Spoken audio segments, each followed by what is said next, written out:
Hello everyone, and thank you for joining.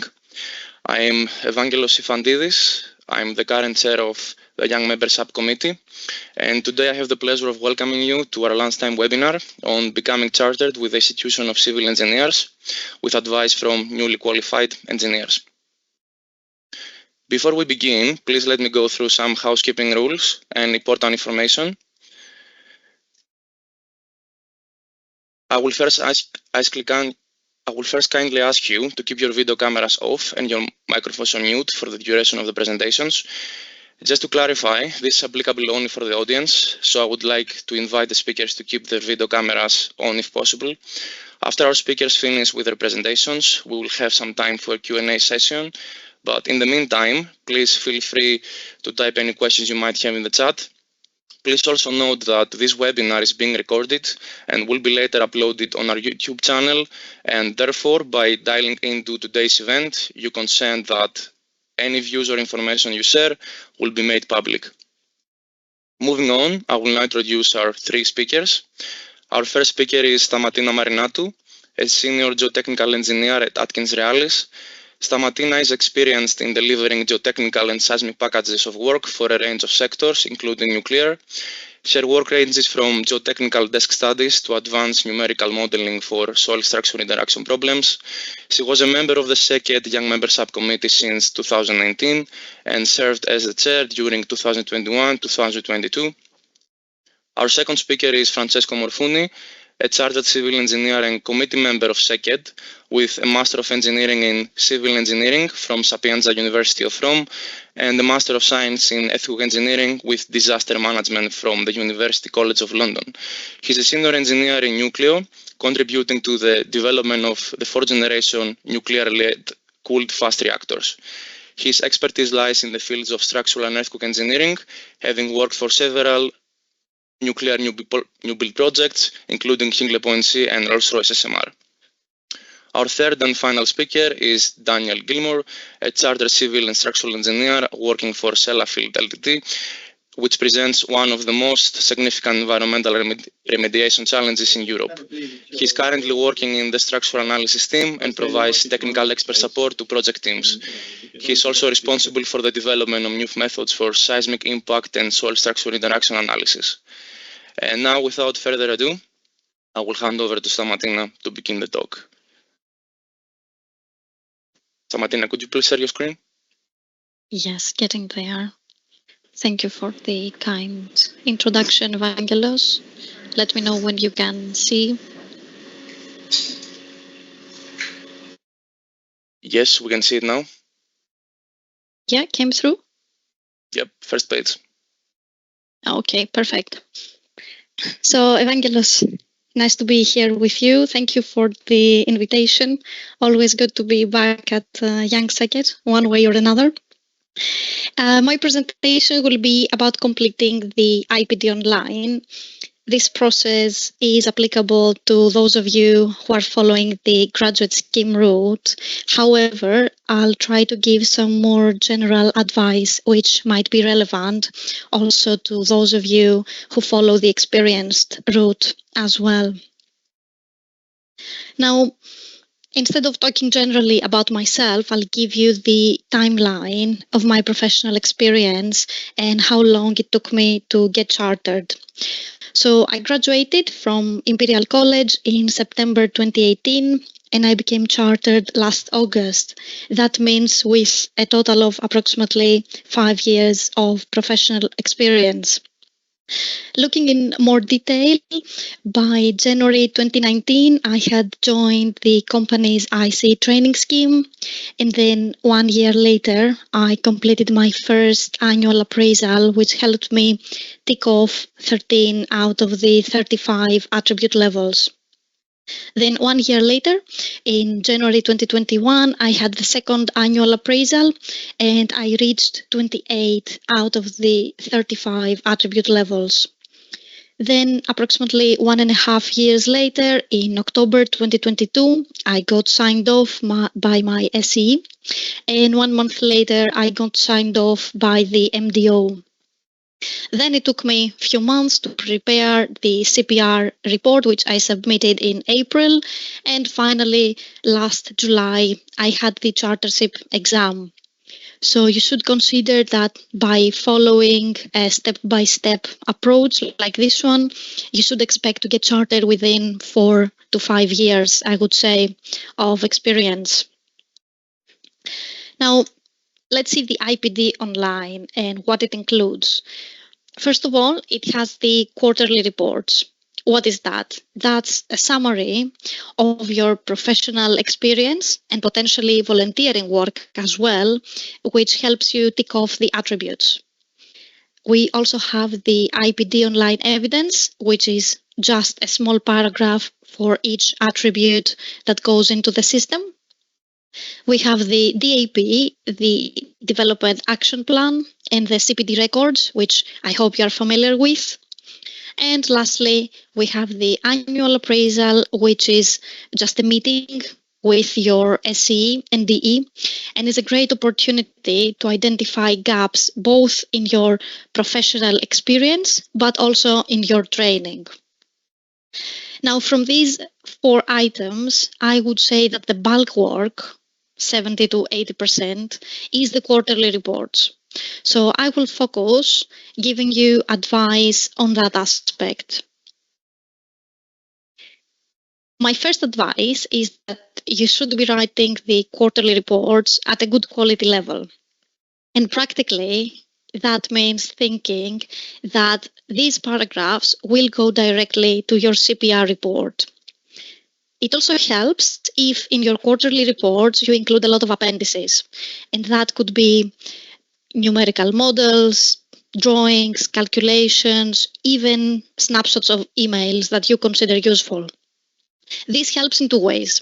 On the one hand, you help your DE and SE understand what you have done in depth, but on the other hand, it will help you when you prepare your CPR as well, because instead of looking into project folders for tasks that you had done 4 or 5 years ago, you can take all the useful evidence from your quarterly reports.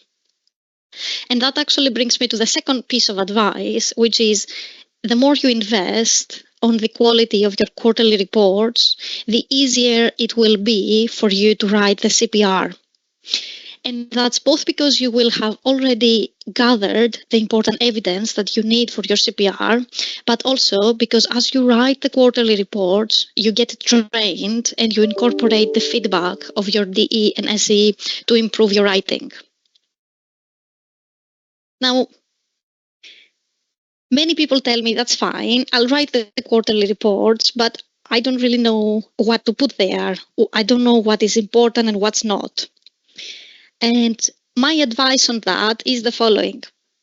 You should be following the bullet points that describe each of the attributes that IC is telling you to cover. So if you go in the online system as a trainee, you will find the attributes, and then right below, you will have these bullet points. And this is the evidence that your DE and SE need to see to sign you off. So this is what you really need to include in your quarterly reports. Now, this again might sound too theoretical.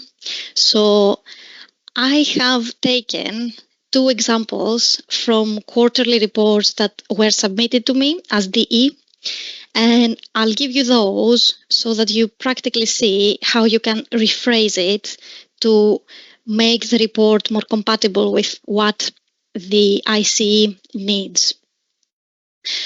So the first example says, our digital team had developed a semi-automated tool to produce cross-sections. I was tasked to add new features to the tool. This paragraph is good and very factual, but it doesn't focus on what the trainee really did. So let's see how we can rephrase it. We could write, during the design, I gained experience on using an internal digital tool to draw cross-sections. I identified several improvements for the tool and I implemented new features, contributing to continuous improvement. That way, we focus on the fact that the trainee gained experience in a software. He or she identified what improvements needed to be done. Then they did the job, and that ultimately led to continuous improvement, which is one of the bullet points for attribute 1. So that's the way that you should be thinking when writing the quarterly reports, but also your CPR. Let's see one more example. So this one says, AtkinsRéalis was commissioned to design temporary works for a client. Due to a tight program, the excavations will happen within a certain amount of time. To minimize movement of nearby structures and prevent the excavation phase from collapse, temporary retaining works have been proposed. My role was something. And again, this is a very good paragraph, and it demonstrates that the trainee has a good understanding of what's going on beyond his or her task. But again, it doesn't highlight many of the things that the person really did. So if we rephrase that, we could start by saying what the role was. My role was this. Prior to commencing this task, I read the client's brief to understand the project-specific constraints and the construction sequence, both of which affected my design work. For example, due to the tight program, blah, blah, blah, or to minimize movement, blah, blah, blah. And that way, we highlight what the role of the person was and what actions he or she did, which was to understand what was going on in the project before starting a very isolated and potentially small task that he or she was doing. So I hope that through these two real-life examples, you get a bit of the mentality that you need to work on to understand how to write these reports. And before I hand over to Evangelos or Francesco, I have two more general advice. The first one is that this is your chartership journey, so it needs to be driven by you. You are the ones that you should be nudging your DE or SE to help you. And if you feel that's not sufficient, you can always ask any recently qualified engineers. I'm sure they will be more than happy to provide any support. And the last advice is that chartership is a good opportunity to focus on your professional commitment. I don't think that anyone can fail the chartership exam because of that attribute. However, is a great opportunity to invest on that. So do some volunteering and also take the opportunity to engage with young societies such as Young Second. That was all from me. I hope I am on time, and I will hand over Evangelos to you or Francesco. No, let's hand over to Francesco Stamatina. I just want to say thank you for your presentation, and I think the real-life examples were really good, so thank you for adding them. So that was the first part of our session. We'll now hand over to Francesco to continue with the second part. Francesco, the floor is yours. Thank you very much, Evangelos, and thank you, Stamatina, and good morning again, everyone. So thank you for joining, and welcome to the second part of our journey to chartership. So my name is Francesco Morfuni. As I said, I'm a structural engineer with a background in Italy, and then I've been mostly working in the UK, mostly focusing on nuclear project.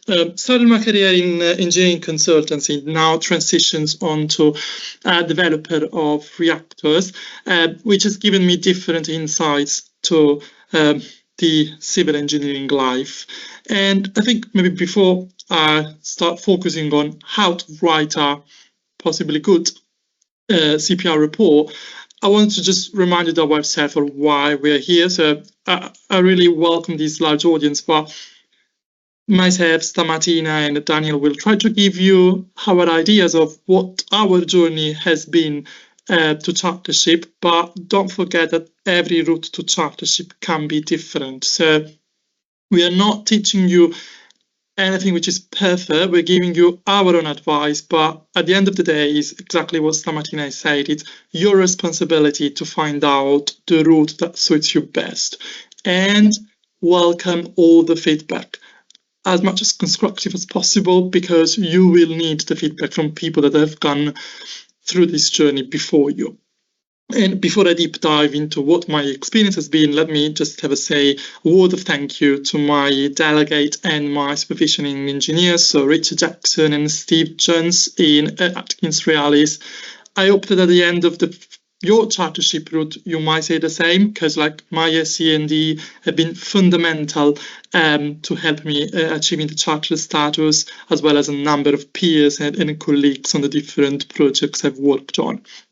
So if you've not yet developed your plan on a page, try to sketch what your route to chartership could be, because I think it is really important. So it's like I started my RPD route back in May 2019 when I joined AtkinsRéalis, and it took me 3 solid years to arrive up to the sign off by my supervisioning engineer. Then, as Stamatina said, don't forget you need to go through your MDO completion statement.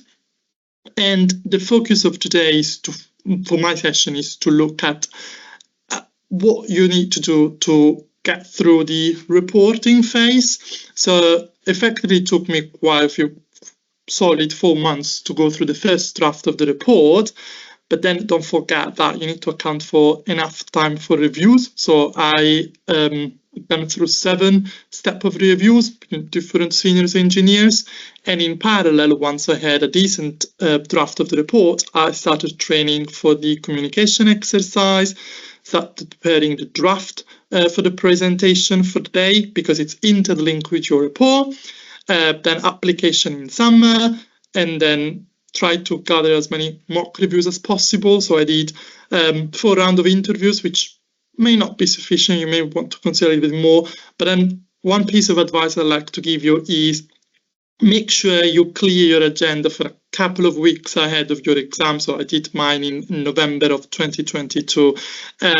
So you can just focus on revisiting your notes, practicing the presentation, preparing the exercises, but don't get too much stress on that.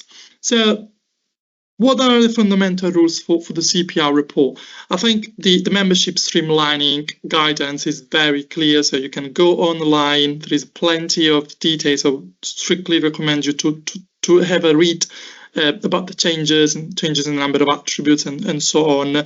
But as minimum fundamental basics, the report must include the cover page with all the titles, photos of you, your details, as well as the ones at the list of the lead sponsor. You can also include the second one. And then one of the biggest challenges is make sure that the main text of the report does not exceed 5,000 words. But you are allowed, outside of this main text, no more than 3 sides of A3 and 12 sides of A4 as appendices, which are great to add details to the report.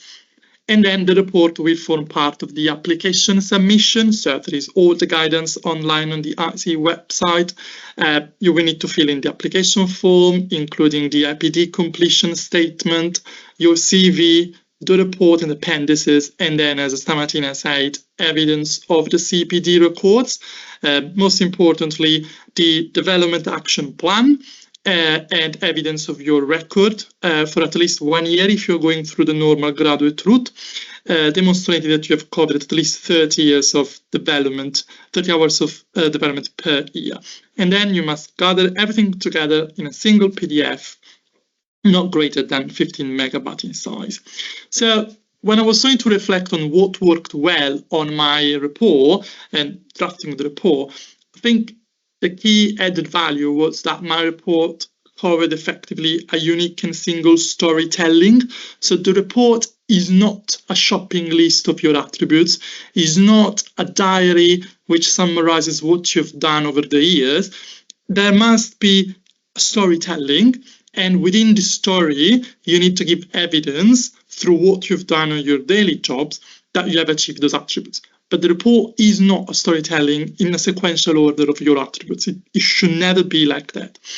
In my case, I was pretty lucky because I was able to have a sort of continuous narrative from my large experience on the newcleo project, which is effectively the largest power new build project in nuclear at the moment in the UK.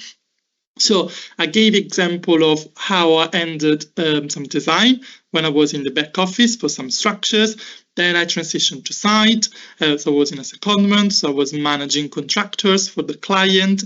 And then I interlinked my report with the presentation, as in the presentation I presented how I took ownership of a specific design change. So as you can see, there was a sort of fil rouge, a sort of common path across the report and the presentation. And the first piece of advice that I will give you is make sure that once you have done your IPD completion, you take time to review your IPD report, discuss with your mentors, with your DE, and agree a story plot by simple bullet points. Nothing fancier than that, but make sure that those few bullet points are self-standing, because if the bullet points are not self-standing, there is no way that your final narrative will be self-standing. So agree that at the start, so you have a good map to then start writing the 5,000 words.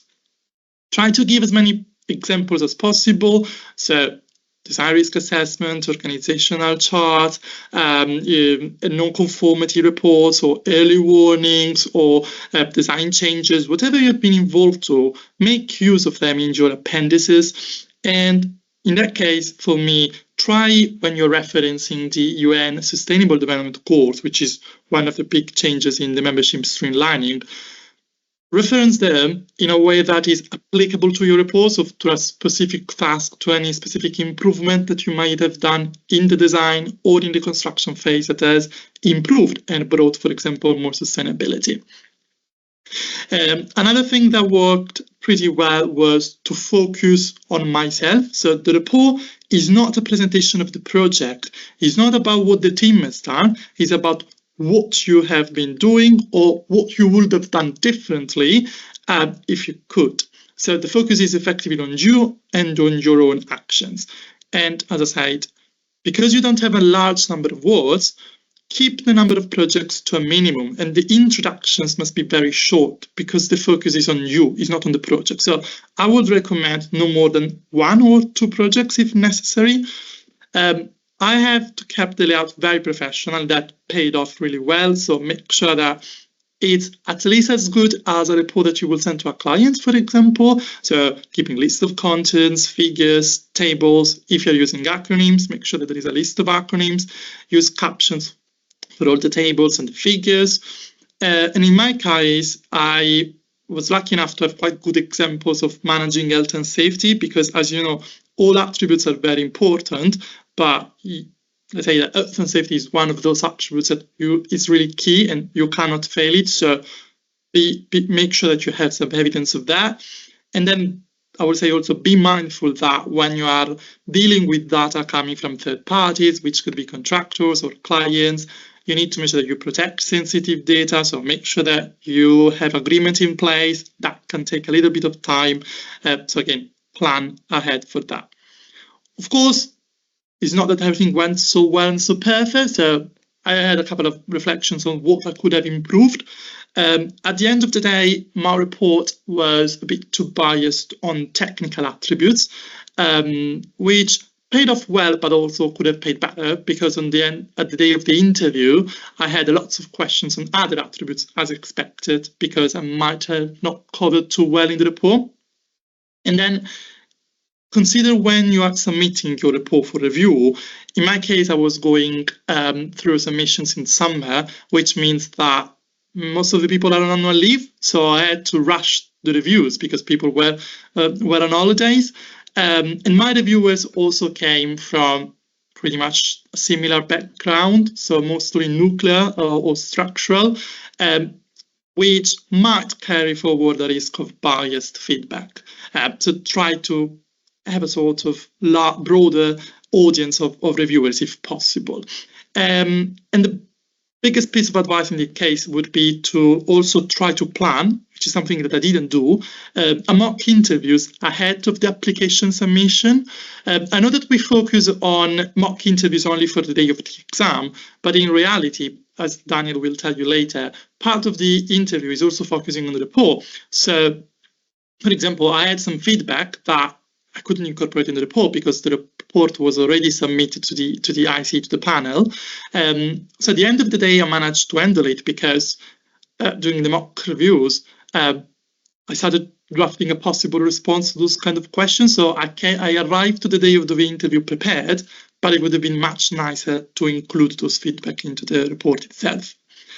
And then reflecting on the 4 interviews, the mock interviews that I've done, I drove a couple of difficult questions that came out of that. And of course, these are relevant to my report and my experience, but maybe some of them could be extrapolated for general mock interviews. So the first one, for example, was challenging the area of my business, for example, the sustainability of the nuclear energy, but that could apply to whatever business. So one of the role of the reviewers is also to challenge you and put you in a sort of challenging environment, because you need to be able to demonstrate that you are able to support the area in which you're working. So make sure that you have an answer for that one. And then, as many of us goes through secondment to clients, there is a lot of considerations. And maybe as a civil engineer, you might not focusing immediately. So for example, liability for insurance, how you handle all the conflict of interest, how you manage early warnings and design changes between the designer and the client. A lot of commercial in terms about when you're signing off an insurance, what's the liability per claim? What's the liability in aggregate for the project you're working on? And again, on health and safety, make sure that you have the correct definitions for all the most important deliverables associated with health and safety. So the health and safety file, the construction phase plan, and so on, and then be ready for some challenging questions on quality assurance, so you know that we need to comply with international standards. So again, try to think a little bit out of the box, because that's the purpose of the mock reviewers, I would say. So that closes my presentations on the report. Thank you very much, and I guess I'll hand over to Daniel for the interview. Brilliant, thank you very much. Give me a sec. Right, can you see my screen? Yes. Yep. Brilliant. Right.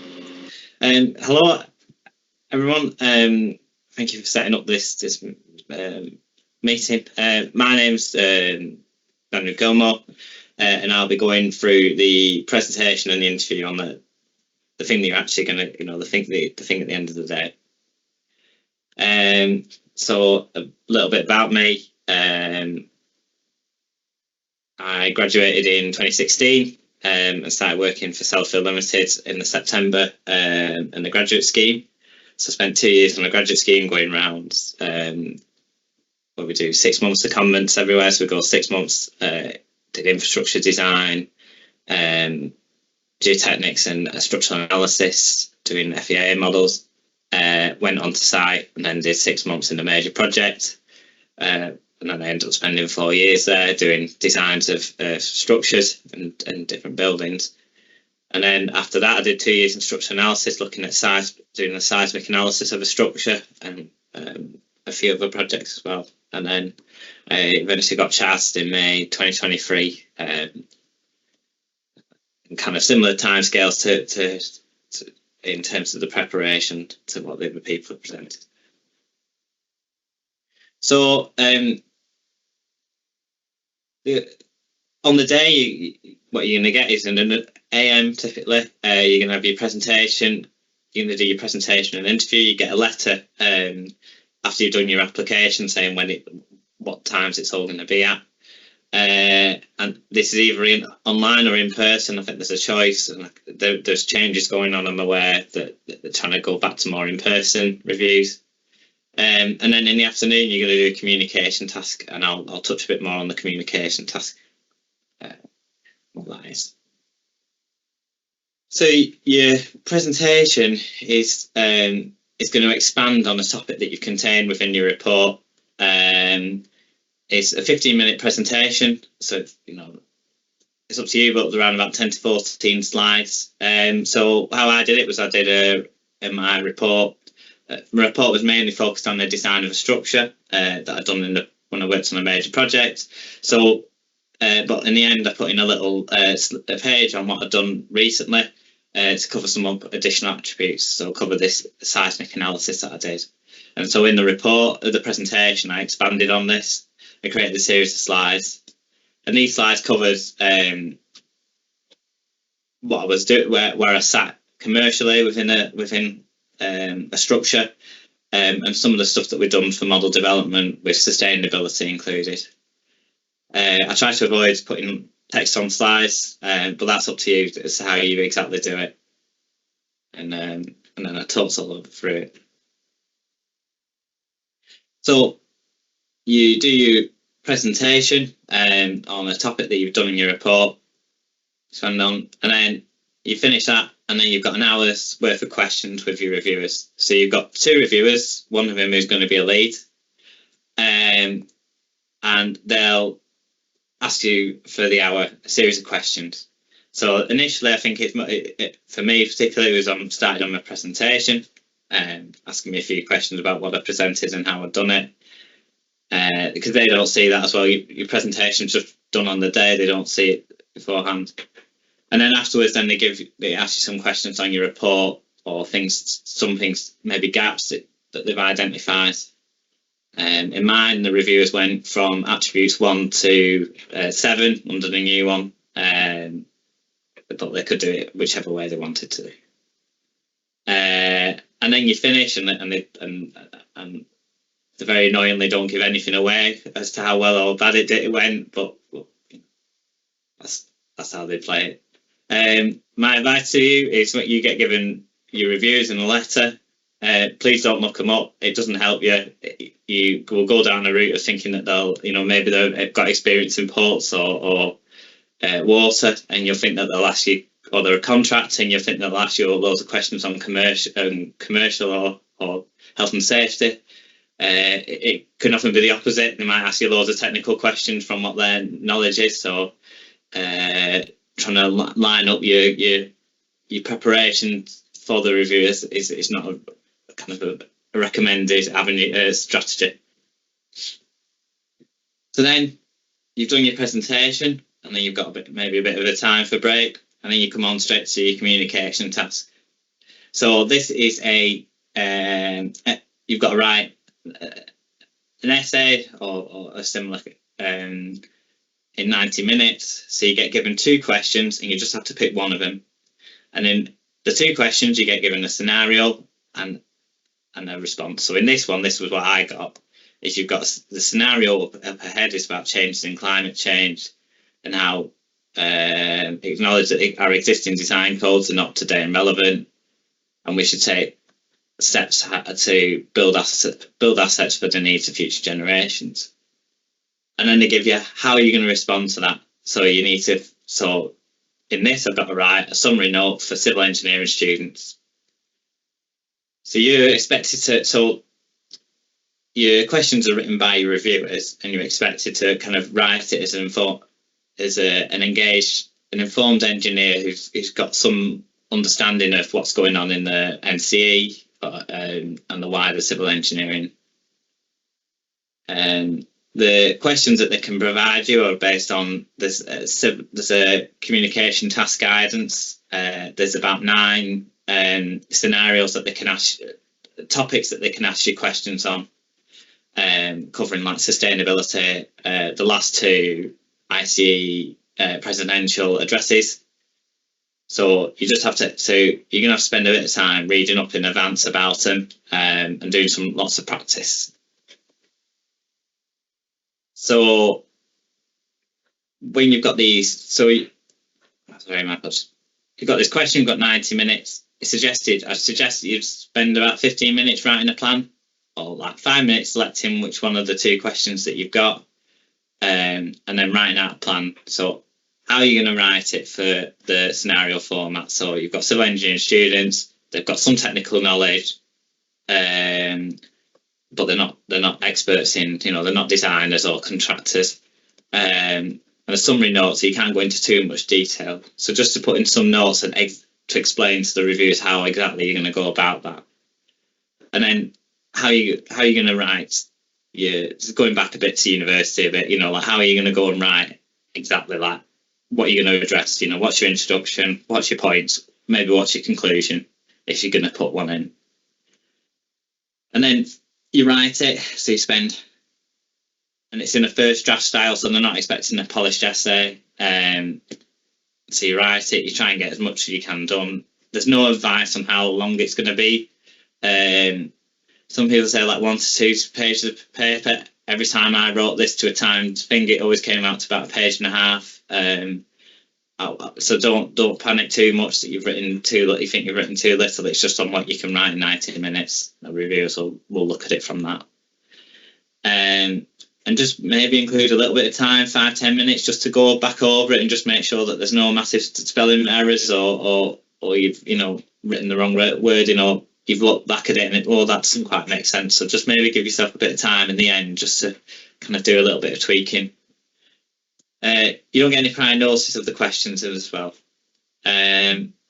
But you can prepare 2 pages of notes in advance of the session. So what I did was I got the topics that it is in the communication task guide, and I wrote some headlines on it. So things about productivity and some references for it. And then in the essay, I could throw some of the key comments in and questions in. So key statements and facts and figures in. So to prepare for the review, I know it's taken a bit away from what previously was done. So I did about 3 mock reviews. So this is sitting down with two people who don't really have much of an experience in what you're doing in your organisation, and you give them the report, and then on the day you present your presentation, and then they question you for an hour, and then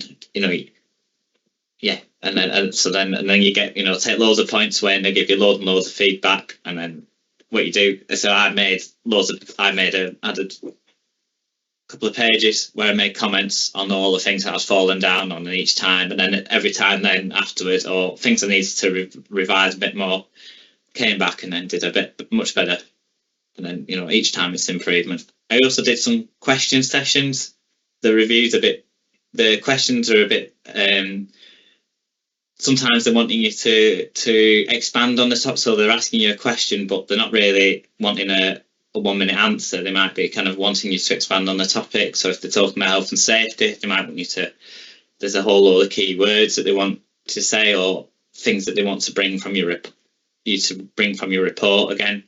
So you need to change your mindset a little bit away from, instead of just answering the exact question, to actually thinking about what they want, what they're looking for, and how that they get that. So in that, I sat down with my DE and other colleagues who gave me an hour of the time, and they just kept asking me question after question after question, to just to kind of perfect how I was going to respond to them. Yeah, making notes on key points. As well, I practiced. So practicing essays under time conditions. So for our communication tasks, we're in Sellafield, and some of our supply chain have got. We have a lunchtime session every once a month where we go through asking, and we're supposed to answer an essay question in advance. So we get given a topic, a question, and then we answer, and then we write a response, and then we in the session and we kind of review each of us responses and kind of give a bit of feedback. These are really, really good sessions. There are also some ones that are done by ICE as well. Sorry, my apologies. So as well as this, we've all got webcams on our computers and laptops. So to practice the presentation, I did a lot of recording myself on the webcam, and this was to try and understand how I was speaking, getting rid of loads of ums and ahs.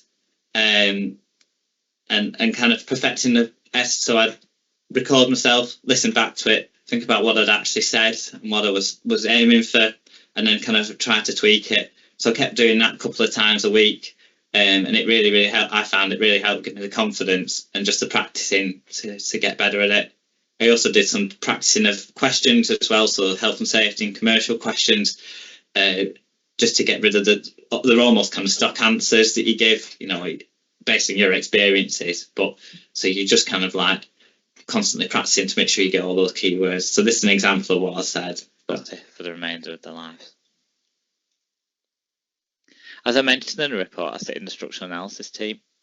This is the central team within the CSNA technical capability, and we were able to be utilised by a wide variety of projects to undertake finite element analysis of structures.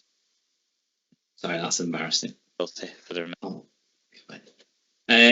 some of the questions that I got answered that were quite interesting. Explain if you've got any commercial arrangements that are a bit unusual, aren't quite standard. So, for instance, in Sellafield, we've got this PPP, which is Program and Project Partners. I've probably said that wrong, but there's all kinds of weird and commercial arrangements. So if you've got something unusual, you might be asked loads of questions on it. Other things that like more basic is what is a hazard. Other things about leadership, I got asked about how much independence are you given. You might be leading a small team, or you might be within a team. So how much independence do you have to give tasks and kind of that responsibility? How do you manage disputes? People who disagree with you.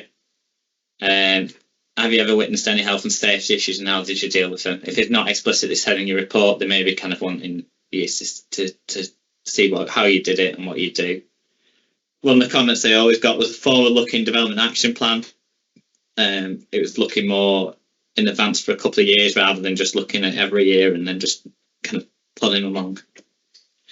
And then, after you've done all your thing, you wait for the results, see if hopefully you're successful. I think there's about a 70% success rate. So, and then if you're not, then you just try again. You can't be that far away. And then you get this nice letter after a couple of weeks of desperately waiting. So thank you, everyone. And I'll stop sharing my screen. Okay, that's perfect. Thank you very much, Daniel. And thank you, Stamatina and Francesco, for the first two parts. We appreciate the time and effort you have put into this. I think the personal touch was really helpful for those people that aspire to become chartered engineers with IC. So we can now move on to the Q&A session. I can see that there are already some questions in the chat, so I'm going to first start with them. So the first question is, what is the difference between signing off your IPD by your mentor versus completion of the Membership Developer Officer, the MDO? I think both Stamatina and Francesco, you mentioned that. So, Francesco, you want to answer this one?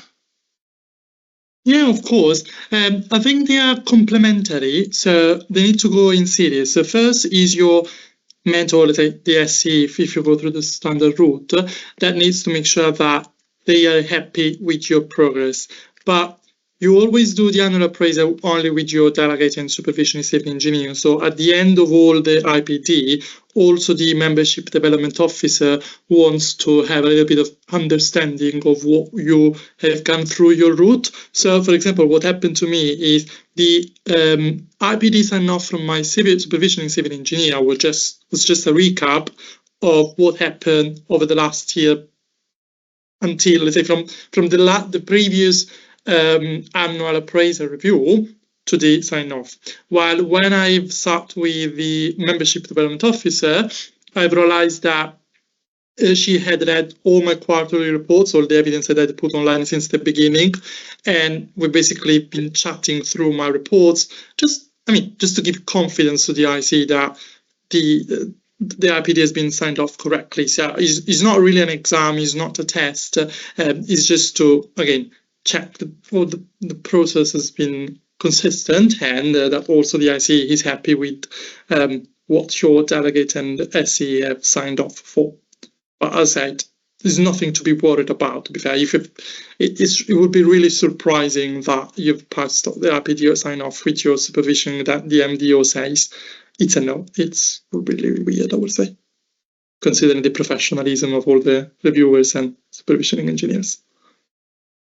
Okay, that's good. Stamatina, do you want to add anything on this? Fully agree with Francesco. Just to point out that because the MDO is always outside of your organization, might bring a fresh perspective to your submission, to your IPD system. Therefore, you do want that meeting to be constructive, because somebody like your SE that knows you throughout the years might take a few things for granted, and the MDO might remind you that you need to have this in mind as well. Okay, that's good. Thank you very much. There are more questions in the chat, but I can see somebody has raised their hand. So, Jack, would you like to ask a question? I'm muting yourself.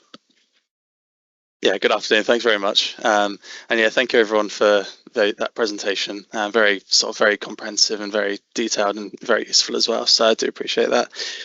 Just a question to any of you really, or all three. When you're signing off your IPD, I noticed sort of when you get towards the higher attributes, your ability at chartered especially, it seems to start slowing down. You have to submit more evidence. That's expected, isn't it? What advice would you give to someone who is say signed off at the ability at incorporated, who wants to try and get signed off at ability at CEng? I know you've got those separate attributes that are sort of dedicated to CEng, but what advice would you give to sort of someone looking at doing that? Would you like me to start, Evangelos? Yeah, sure. Any of you. Yeah. I would say it's important that you go to your SE, you give a summary of what you've done so far, and they identify the little gaps that are important to get you chartered. So that's the purpose of the annual appraisal, really. You can identify what your gaps are and find a constructive way forward. So your SE is the one that knows exactly what you've done, and they can give you the proper ideas on what the proper role on a project would be to stretch what you already are doing and help you tick off the remaining boxes, let's say. And if I can also add, one thing that hit well to me was, once you have this discussion with your SE, which is fundamental, then also try to have a discussions with your manager, with your project engineer, wherever you're working to, your seniors, because, for example, my first quarterly reports, I was just throwing into the report whatever I needed because I had 0 attributes signed off. So every little thing counts. At the end of the day, maybe you end up with just 1 or 2 attributes to be signed off and you're really struggling. So it might need, maybe you want to consider with your manager as a condiment to a different team or as change in the project.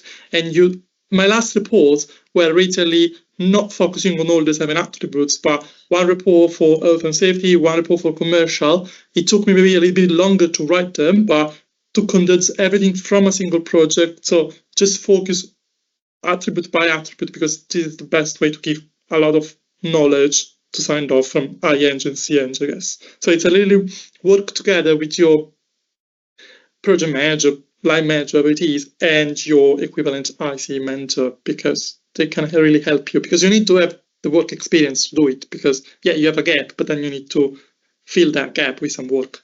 So work with them in parallel, I would say. Okay, thank you very much. Daniel, would you like to add anything on this? Yeah, it's just talking to. I think you talk to DE, and then it took me a while, and I think you just particularly as well as there's a bit of a stage where you get to the last bit, and it's just making sure that you're ready to go. Like you don't want to be signed off and then sort of, particularly I know you SL as well, so it's that there's that jump to just making sure that you're ready. So maybe it does take a bit of time, but it will, sometimes it's rather doing it once than doing it multiple times, So, but yeah, just talking to your dean, let's see, just seeing what gaps you need to fill. I think as they said before. So amazing. Thank you very much. Okay, thank you, Jack. Thank you, guys. So there are more questions in the chat, so let's go through them. One question from Mark is about the career appraisal route. So Mark says, although the PTB is last 3 years, is it okay to write a report that focuses upon experience from a longer period, let's say 5 to 10 years? I have 25 years experience to draw upon. So I'm not sure which one of you would like to answer that first. Do you have any thoughts on this? I can try. I guess first of all is Mark, none of us today in the panel have gone through the career appraisal, so I would recommend maybe have a chat with your RC mentor or the membership development officer just to make sure whatever I'm going to say is correct.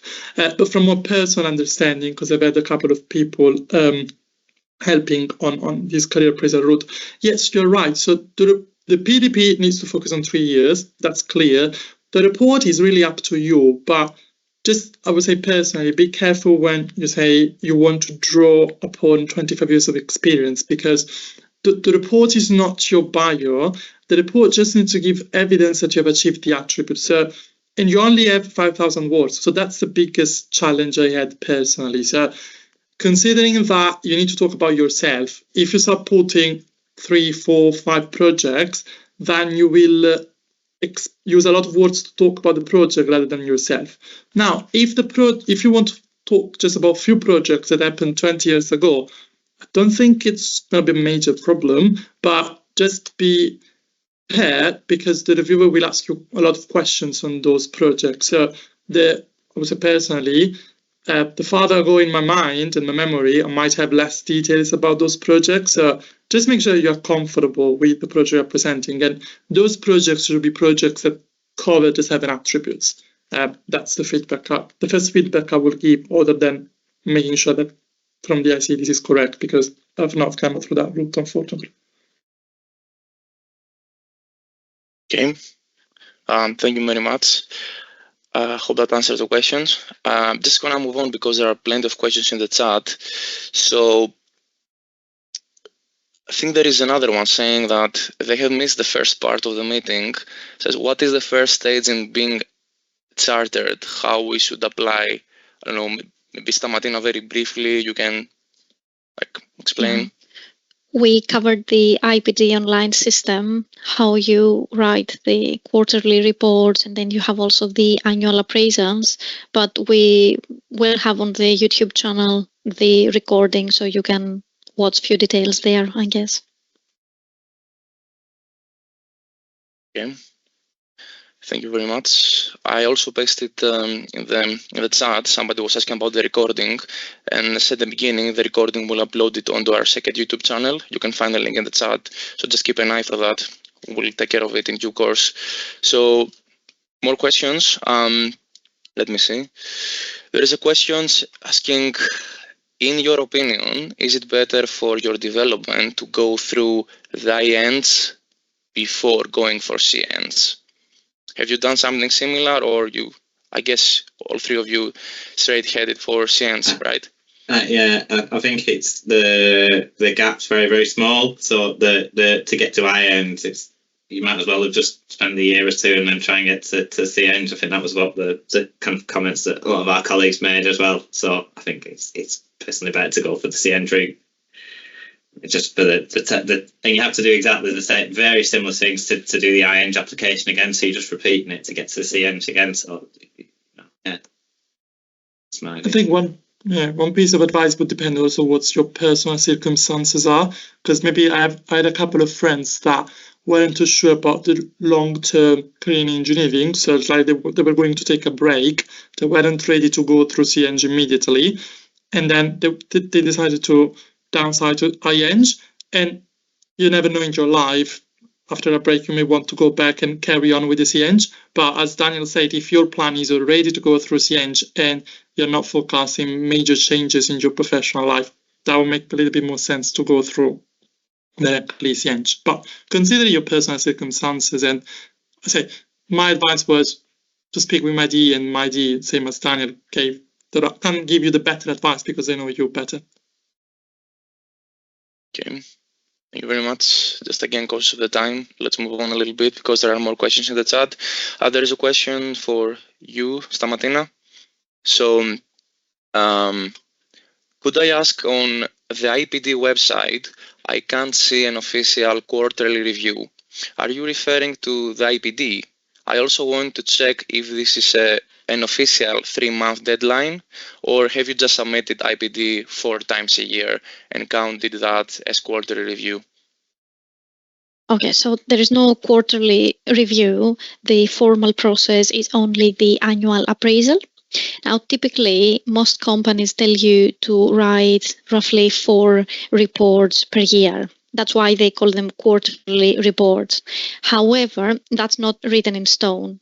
For example, if you work for 6 or 9 months on a big project, it doesn't make sense to potentially split the professional experience to cover 3 months, 3 months, 3 months. Just write a slightly bigger report to capture everything you are doing. IC is very flexible, and it comes down to common sense rather than to sticking to particular deadlines. So very good point. Thank you for that. Okay. Thank you very much, Martina. Let's move on. So I think potentially this is a question from Francesco.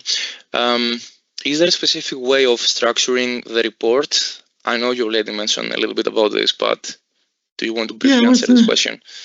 Yeah, there is some guidance in like number of words, and the structure needs to be a professional report. In terms of number of chapters that you structure, is really up to you. The key thing is different from the quarterly review report. So the quarterly reports, especially the first one, are literally a shopping list of what you've done. The report shouldn't be a sequential order of what you've been doing, but should be addressing, presenting 1 or 2 projects, up to you really, and giving a narrative, a story of what has happened, and making sure that in this story you're covering the attributes, but it shouldn't be broken down by attributes. It needs to be a unique storytelling. And again, first recommendation I could give you is your SC, your TE should give you plenty of advice. I'm sure they might have all copies of previous trainees that they've been overlooking that might be able to share you. I think it's quite helpful. I got from my CNTs like a couple of examples from other peers, because everybody has a different ways of writing and styling. So it's very good first to have a look at different ways of writing it, and then you will come up with your own, because eventually it's your baby, it's your piece of writing. So don't be frightened, because there will be very different reports, different ways of writing it. So don't look at multiple reports at the end of the process and you will be scared. Look at them at the start, and then you come up with your own style, I guess. Okay, thank you very much, Francesco. Let's move on. There is a question for Daniel. Can you expand on how you respond to the comms task you were given? For example, items covered in the intro, middle, and conclusion. Yeah. Well, I understand potential can be a big one, but yeah. I'll try and break it down as quick as I can. So the introduction I did, which was about climate change, so I talked a lot about climate change impacts and how, and it's kind of building up into how engineers can have the role of engineers in climate change and what they can do. So there's a statement in the Rachel Skinner's address about that 70% engineers responsible for 70% of global emissions, indirectly or directly. I went down an engineering standards route, so there's a lot of the engineering standards are quite outdated, a lot of stuff's based on the 1970s, the loading's quite conservative, that leads to, and then some of the material safety factors are quite conservative, so that's leading now to over excessive material usage and stuff like that, and so that's not good for climate change, so. And then maybe as well about that you could talk, you could also talk about, extreme events are becoming more and more likely. It's up to you really. I wouldn't say it's like there's a specific answer to it. This is just how I came through it from my background really. But if you knew different ways of doing it. That's kind of how I did it. My conclusion was that you could do it. We need to kind of work to update our engineering standards to incorporate the latest advice and guidance and do more testing. Yeah. Okay. Thank you very much, Daniel. Let me see. Just gonna go with one more question, just cautious of the time. Again, this is about the communication task. So, Daniel, you can answer that.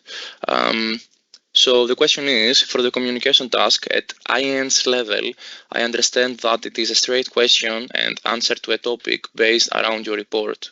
And there is not the same requirement to answer in different response formats on range of industry topics. Is that your understanding? I will speak to colleagues, but I have found the guidance to be quite limited. Thanks. I think, I do. I've seen that in the guidance there's the communication task guidance. Yeah, it is different. My apologies. It is different for ING and CNG, and it is. That's my understanding. I've no experience with the ING communication task though, so you might have to. There's loads of ICE groups though that run quarterly. If you look online, there should be like people who are going through this, or maybe be able to give some kind of a guidance and advice on this. Okay, thank you very much, Daniel.